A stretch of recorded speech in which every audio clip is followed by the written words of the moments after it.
Welcome to the On-Premise IT Podcast, the only podcast that dares to be both on topic, or on premise, and on location, or on premises. My name is Tom Hollingsworth, and I'm a security specialist here at Gestalt IT. And each episode, we bring you the perspectives and opinions of a group of luminaries in the IT space. This episode is brought to us by Fortinet, and I'd like to take a moment for our guests to introduce themselves before we jump into the premise of today's episode, starting with Melissa. Hi, everybody. So great to be here. My name is Melissa Palmer. I am an independent consultant after a solid decade in the vendor space, and I focus on infrastructure and security. Yeah, I am Chris Grundemann. I come from the customer side and am now an independent contractor and analyst. And you can find me on Twitter at Chris Grundemann. Hi, everyone. Thank you for having us today. Karin Shopen, VP of Product and Solution. And I think in my very long career in cybersecurity, I was in both customers and now on the vendor side of the house. All right. Well, thank you all for joining us today. Let's jump into the topic, the premise for today's episode. No doubt you've probably seen a lot of scary looking headlines out there about security issues. Maybe it's ransomware or it's some kind of vulnerability that allows people to access your data and steal it and do nefarious things with it. And it probably has you asking yourself some very important questions. Could this happen to us? How would I even find out? And if that's happened, you might have found yourself with a little bit of a skills gap, and you're wondering exactly how you're going to bridge that gap. Well, we're going to discuss that today in the episode because the premise for today is that enterprises need security specialists to succeed. So I want to start off kind of with that idea of the skills gap. It's a term that we hear a lot in the industry when people are talking about what happens when the people who work in our enterprise IT departments, whether it's networking, storage, cloud security, when they don't have the necessary knowledge or learning to address the issues that they're facing today. So I want to throw this out to our independent experts first, Melissa and Chris. Are you seeing skills gaps in the modern enterprise? Are companies seeing that their knowledge workers need to be better at what they're doing? Yeah, absolutely, Tom. And I think that there are some misnomers there that are worth dispelling because, a lot of people hear this idea of skills gap. And then especially recently with, spates of technology layoffs, people think, well, there's got to be tons of people out there that you can just hire and make this work, right? But I think there are a couple of nuances there. One is, what is the focus of your organization and your business? Because in most cases, it's probably not focused on cybersecurity only. I mean, obviously, we all need to pay attention to cybersecurity and lots of other IT topics, but often that's not exactly what the business is built to do. And so, whether there's budget available to hire experts in that area is a big question, right? When your job is to do something else, can you really afford to specialize into all these different areas? Especially with cybersecurity, where a full team isn't just, one person who knows a lot. It's a number of different specialties. And, I think that really matters. Where you're going to spend your money, is that on, folks that are advancing your own business? Or is this something that you should maybe partner for and hire a company that has these experts because that's what they're focused on day in, day out? Yeah, that's a great point. And another big problem with this is kind of a lot of organizations, especially in the enterprise, are almost underwater when it comes to cybersecurity, right? We've had this kind of rise in ransomware. It's not if you get attacked, it's when. And it comes back to how many organizations would be ready to recover it if it happened right now. I think the vast majority of them would not be able to. And it's how do they get there, right? How do they get there fast? How do they reduce their risk? And sometimes just with everything else going on in an organization, it doesn't make sense to say, oh, we're just going to do this all ourselves, right? We're going to build our recovery plans. We're going to make sure everything's protected. We're going to train incident responders for when it happens, right? There's so much that goes into it. A lot of times they just need to kind of get out from under that technical debt they've built out all these years, get a solution into place, get ready to recover. And in that kind of scenario, it makes a lot of sense to just bring in the experts, right? Bring in the people that do this day in and day out. So like what Chris said, you can get back to doing what your business does, right? If you make widgets, you want to make big, better, more amazing widgets, right? You don't want to have to worry about, all these cybersecurity problems. That's when it really makes a lot of sense to partner. Now, Karin, Fortinet's business is solving these security challenges. So is this something that you see from your perspective when you're talking to potential customers out in the enterprise? Yeah, we see it in two different categories. One of them is skill shortage. And I would touch on what Chris was saying. Yeah, there are a lot of people. There are also people in cybersecurity, but as you get more specialized, Melissa was mentioning, you need to have specialized people for some of those tasks. This is where we see that there is shortage of people with that knowledge to begin with. And then there is skill gaps, meaning the attack surface is advancing so fast, attack tactic are changing so fast. And because of the skill shortage, those teams are already pretty exhausted, and it's hard for them to curve the time to keep pace with what is going on and taking care of the day-to-day of their business. And we hear both of those concern from our customers, and we're working with them to try and balance that. Can you get more people into your environment? And the people who are already in, how can you curve more time for them to actually stay ahead of what's going on in this very dynamic threat landscape? So I want to pick up on something there. You mentioned that, you are seeing these skills gaps, that there are these specialists that you really think need to be brought in. Is this a function of the way that security works, where things are changing so fast, it's almost impossible for enterprises to keep up? Is it something about the job of enterprise IT being more generalist around having to touch a lot of different things in the organization? Is there something else that's driving this widening, issue between the people who are supposed to be addressing what's going on and what's actually happening? I think so, Tom. I think that's a really good place to look at this because, and going back to that idea of specialization, right? I think that if we look at, take clues from evolutionary biology, we see that the way things evolve is by becoming more and more specialized, right? They find deeper and deeper niches and get more embedded in their kind of, specialized environment by becoming specialists. And that's true of organizations, at least to some degree, where they focus in, as Melissa said, right? If you're a widget manufacturer, you're going to get deeper and deeper down that widget specialization. And as an organization, you probably don't want to be broadening out into understanding or being able to take care of all the IT needs that could possibly come up, including cybersecurity, right? And so because of that, the folks you are going to have on staff are, as you said, Tom, inherently generalists who can handle the day-to-day operations of what's going on and keep the lights on.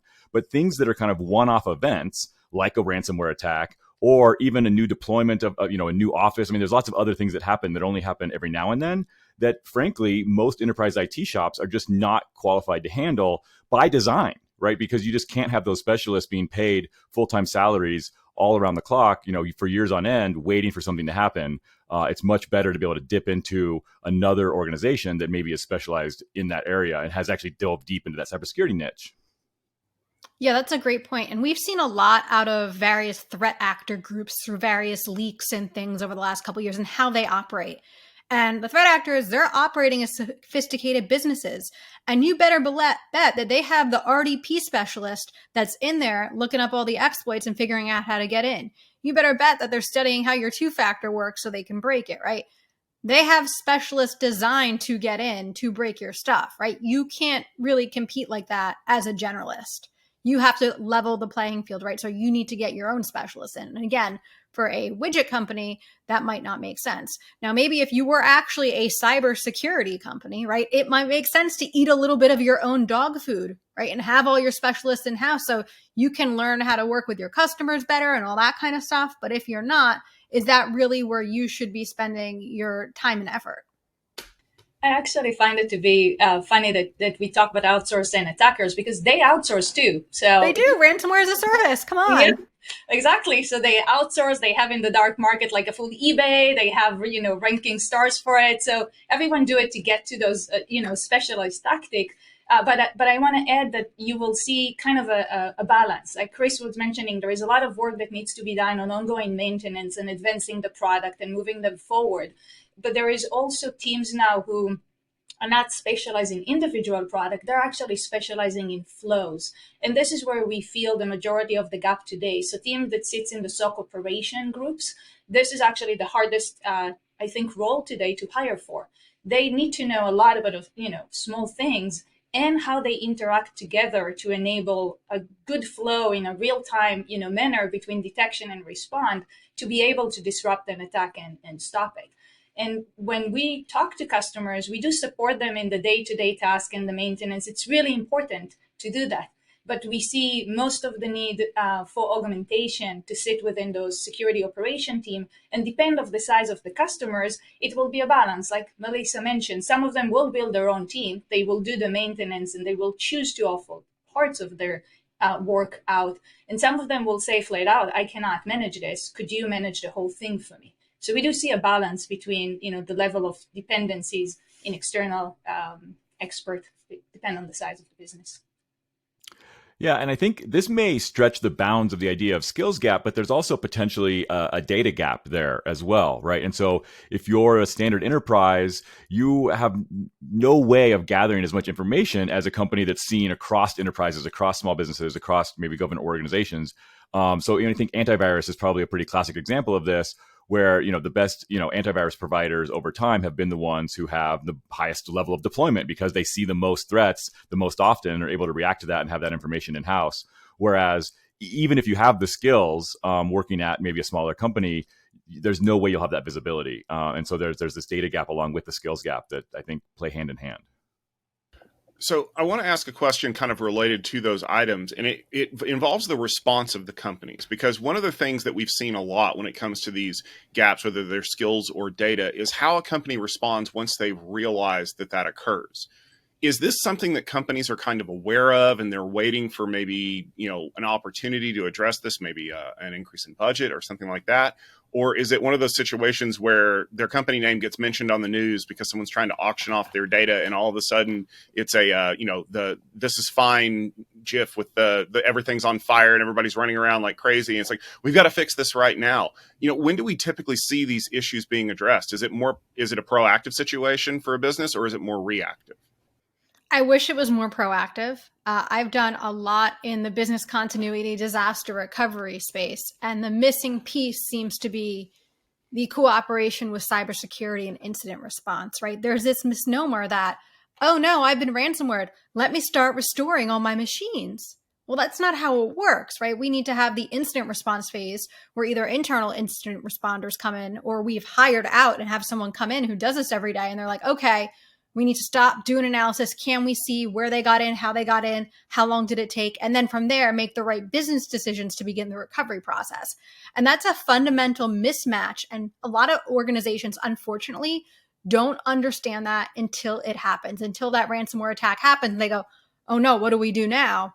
I've seen a lot of that, unfortunately. Yeah, another aspect is, even going further into the proactiveness of it is, things like tabletop exercises, which again is something that I think far too few organizations partake in, but partly because, again, harkening back to that idea of this skills gap, right? That, the ability to facilitate a good tabletop exercise and think outside the box and understand threat vectors and threat attacks and attack surface, again, isn't something that is, a general piece of knowledge. It's something you have to kind of hard win through lots of experience, probably some attacks and going through the motions in the real world. Then you can come back and run a tabletop exercise to kind of understand what are our possible scenarios of failure or attack, or where's our risk here, and start to deal with that. Corresponding with that, another big piece is actually testing that, right? So like penetration testing services is something that's classically been outsourced, because again, even if you do have somebody on staff who is specialized in doing social engineering or whatever kind of penetration testing you want to be doing, if you have that same person just doing the pen testing, the red teaming over and over again, your organization will become strong against that person's attacks and not against generalized attacks. And so this is an area where those kind of services are almost always needed from outside, so that you can rotate through and have different folks doing that pen testing. And same thing with the tabletop exercises. So a lot of this proactive stuff almost has to come from outside the organization, even with a full staffed IT team. Yeah, we've seen it when we start running our own incident response. I agree with Melissa. We came in, an organization treat us as if we should save the day at the moment that attack happened. And you go in and they actually have all of the technology in place, which is very sad.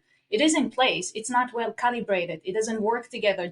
The flow between team in the organization is not optimized. So it's not always the technology that is the challenge.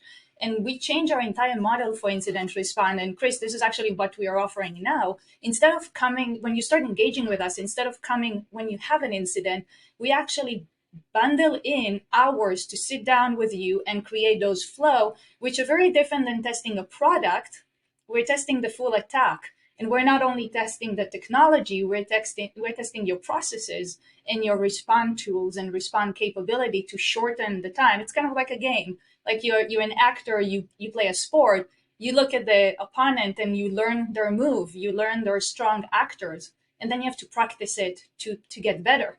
And you have to do it in a continuous way, because the other group gets better with time too. And you need to know if they acquire a new player or if they have a new technique. So we follow that methodology to say, hey, let us help you see how you stack against it. And pen testing is also evolved because attack techniques evolved. So you have external attack surface management, where we, scan them for social and website. And now there are companies where their brand is being used in attack against other companies. Like, you have to be aware of this as well. Are you being attacked or being used in an attack? So the scope of evaluation is larger as the attack surface expand, and more ways are utilized to enter your organization.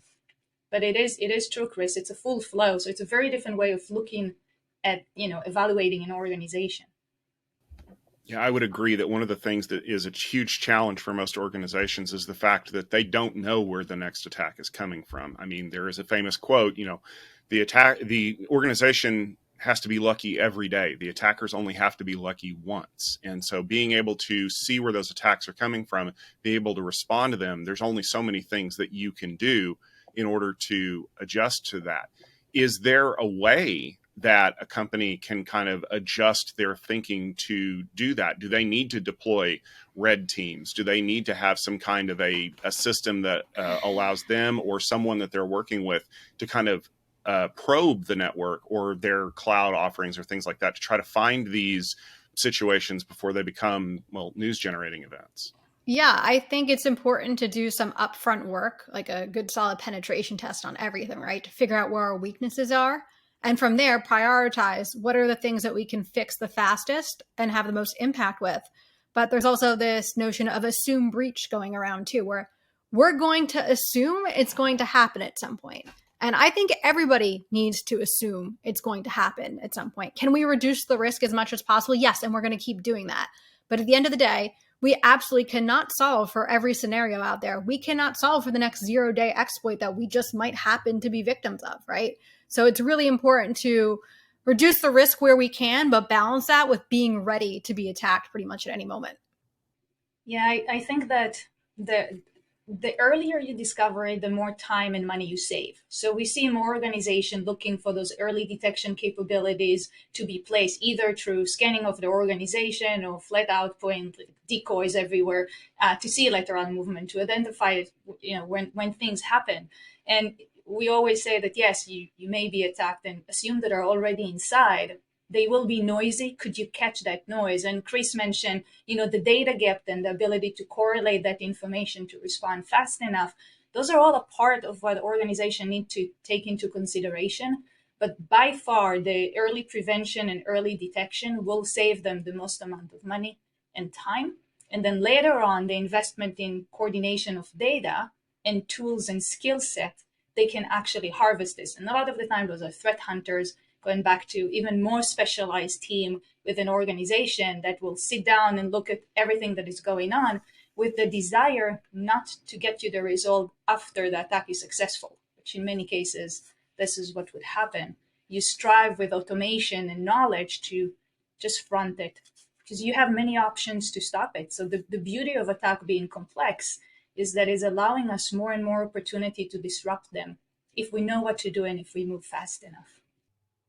Yeah, I like that thought a lot. That idea of complexity almost becoming its own enemy in some degrees, and I think at least listening to Melissa and Karin both, I'm thinking also of the move towards more advanced tooling as well and more automation, because whatever expertise you do have in house can be multiplied right with automation. Being a network engineer by trade, the new stuff around NDR, network detection and response, is really exciting to me, especially when it's tied into a kind of a cloud offering where you've actually got really machine intelligence, artificial neural networks behind it that are understanding what's going on in real time. It's kind of a supercharged threat hunter. It's obviously not going to replace those people who are doing the threat hunting, but it can enhance any team with this additional information that's happening much faster than a human can process it, and understanding anomalies in a way that humans can't understand on that scale and on that level. And so providing this kind of artificial intelligence type automation is really, I think, a force multiplier for any team, ones with extra specialized knowledge or not. But Chris, I want to ask the question, because this is something that we hear a lot on all facets of IT now. AI is going to save the day, but is it really? Like, I know that from my perspective of the people that I talk to, it can be complicated to set up these situations. Like, oh, we'll just train this model. It'll only take 57 hours on this one particular prompt, and everything will be fine after that. And automation is going to take care of everything, and it's going to replace all of the people that you don't have and make that skills gap go away. Is that reality? Is that something that we can just kind of rely on, or does it take a little bit more work to make that happen? It's definitely not a magic wand. Absolutely, Tom. So I don't think that you can just drop AI into any situation and have it work. And that's one of the reasons why I think this, need for specialization that we're talking about is really important, because organizations such as Fortinet, right, who are actually specialized in cybersecurity and are spending hours and hours and hours and months and maybe even years and years training these models and understanding how to apply the right algorithms in the right instances is super important. Because if you as an enterprise IT leader or executive were going to try to build your own AI to solve your problems, that's a much tougher challenge. You're not going to have the data. You're not going to have the people. You're not going to have the understanding of the landscape in order to actually get to that point. And so I think you have to be very careful about, trying to make AI a panacea. No, it's not. But I think properly applied, all levels of automation, all the way up to full on, neural networks, can be very, very helpful. Yeah, we see it in product as well. So there is on the spot machine learning, and you're right. We have our own lab in-house. We have dedicated people that build those models. The data set is really important. Like, how much do you seek? What are you training them on? And also, can you reduce the false positive? Because at the end of the day, the resistance to automation being adopted is the fear of false positive. So it's our responsibility as vendors and as an industry to build models that are trusted, so people inside organization will use them. And by doing it, we're doing it in spot, like NDR, early at the detection part, but we're also doing on the SOC and SOAR side of the house, where you sit on top of multiple data set. And we're all smart people here, but I don't think any of us can work at machine speed to harvest all of this data and discover nuances in it and tell you, hey, this is not going to work, or this seems suspicious, or profile all of the user in an organization automatically, versus the old way of doing it, where we used to put them, inside groups to simplify the process. So the machine learning has a lot of usage helping us make decisions faster, as well as, harvest the large amount of data that attack generate today to find nuances. What we do see is the need to train people on those tools. So as we build them into our tool natively, we do see a lot of requests to help organizations build playbooks to automate many tools and many vendors into one streamline. And a lot of the time, this comes with the request for augmentation. So could you take some of the taxing task from us so we can be focused on how we are moving the company forward with the more advanced capabilities? And I think that this balance is really important. If we can all bring machine learning to offload the repeatable task, the less important task, then we free those teams to do what they're meant to do, and human in general, which is move this universe forward. All right, so I want you to put yourselves in the shoes of a modern IT organization. Maybe you have some security challenges that you're already aware of. Maybe you have something nebulous out there that you're worried about. Maybe the other members of the widget industry are getting attacked with ransomware. What is one proactive step that you, as the enterprise IT organization leader, can take to kind of narrow that gap, to make sure that your security posture, your risk assessments are not completely out of whack and could potentially lead to disaster later? We've talked about several, I think, Tom. So, being proactive, right, and doing these either tabletop exercises or understanding, what attacks may come, and then ensuring that you're not vulnerable through the penetration testing, as Melissa pointed out, I think is super, super important. Also, as Karin talked about, ensuring that your systems are actually working together. You just don't have a bunch of point solutions that are, off on their own and maybe not connected in a real way.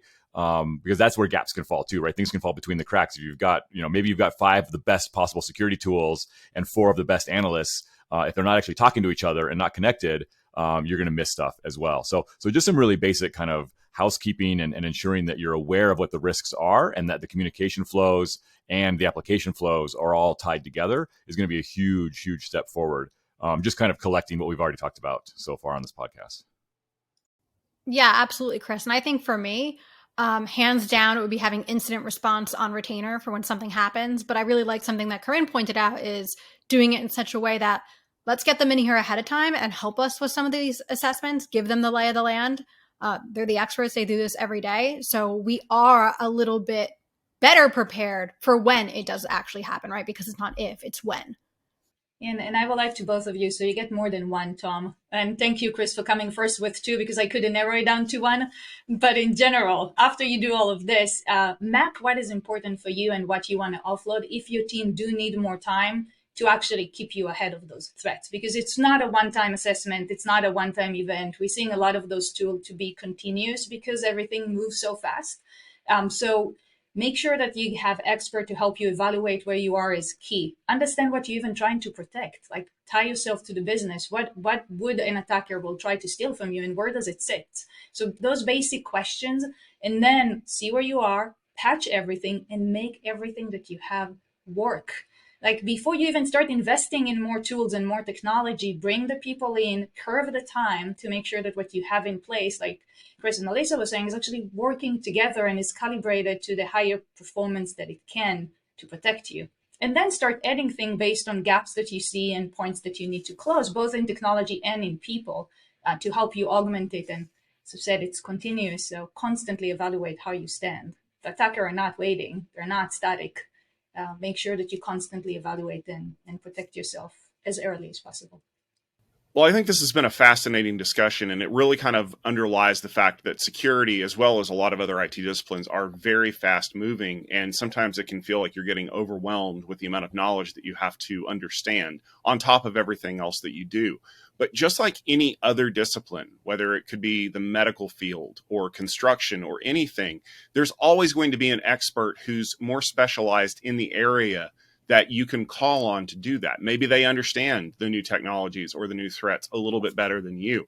You shouldn't be afraid to ask those questions. And honestly, if you know that you are facing a gap that could potentially expose you to bigger problems, you shouldn't be afraid to reach out for help. There are a lot of ways that you can close that gap, to rely on experts that are understanding of the technologies to help you be better at what you do. And that will hopefully narrow the gap, reduce your risk posture and your threat surface, and maybe keep you out of the news. That'll just about do it for this episode of the On-Premise IT podcast. I'd like to let our guests give us a little bit of information about where we can find them if we want to follow what they're doing. Melissa? Absolutely, Tom. You can find me on Twitter at vmis33 or on my website at vmis.net. Yeah, likewise, I am on Twitter at Chris Grundemann or online, chrisgrundemann.com. All right. And because Fortinet brought us this podcast, Karin, if there's a place that people wanted to go to learn a little bit more about some of the specialized solutions that Fortinet offers for areas like this, where can they go to learn more? On our website, fortinet.com, there is two categories. One of them is cybersecurity services that include technologies and people. And then we have security operations centers when you can see all of the assessment and augmentation services. And if it's possible to just add one more call to action from my heart personally, please join us also in inviting young people into that field of cybersecurity. The skill gap and skill shortage is real. We're all not sleeping. There's no weekends. We need you to join. So wherever you can, please do reach out to us. We have a lot of activities to help and support bringing more people to that field. I absolutely agree with you 100%. Thank you very much for joining us today. If you enjoyed this discussion, please remember to subscribe to the On-Premise IT podcast so that you don't miss an episode. You can also leave us a rating and a review in whatever podcast platform that you use, because that allows you to leave your feedback for people who might be curious about what we talk about here. Also, if you want to share this with a few friends who might benefit from this conversation, that helps grow our listener base and make it a little bit more fun for everybody out there in the industry. This podcast, like I said, was brought to you by Fortinet and also by GestaltIT.com, your home for IT coverage across the enterprise. If you want to learn more about some of the topics that we discussed here, as well as find some of our show notes, you can always head over to GestaltIT.com/podcast. To learn more about how Fortinet and their team of experts can help you enhance, automate, and augment security functions to keep your organization secure, please visit the links in the show notes to learn more. We'll be back with another episode in just a couple of weeks. Until then, thank you very much for tuning in. We look forward to being able to discuss another premise with you very soon.